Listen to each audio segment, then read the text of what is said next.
Hi, this is Karen. I've been telling you so many days here in a row about squash that I thought we'd talk a little more about how I work with my squash so that it should be easy to work with.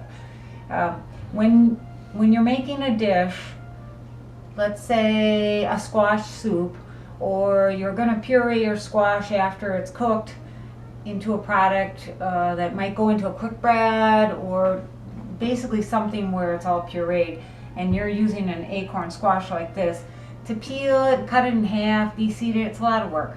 So a squash like this and a pumpkin, I'll throw it in the oven whole. I don't even stab them. Just throw it on a cookie sheet whole and bake them till they start to, you can tell in about an hour they're done. Cut them in half then, they're really easy to get out, and I scoop out the seeds, put the pulp into my food processor, and voila, it's all done.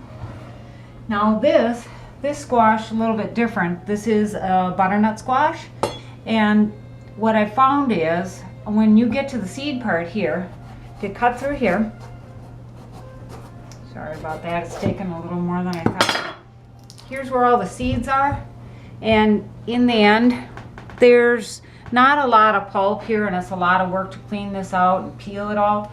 So what I do is I cut the top off my squash here. And you gotta have a sharp knife for this kind of thing. And you just come right down here, cutting the skin off as you go.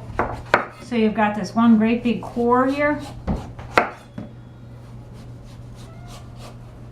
or a big block of squash, and you'll cut this piece into cubes, and you can stir fry that. You can put it in the oven and high heat roast it. It's anywhere that you want your product to be in whole form.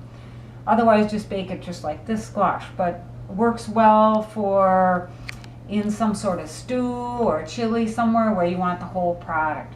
And if you want to save this, you can, and bake it with this acorn squash, butter, maple syrup, it'll all be good.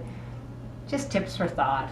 Thanks for watching, and wait, here's my finished product from another squash I cooked already, and I made it all in puree because we're going to make that into a cheese sauce. Thanks for watching, and this is Karen. Bye-bye.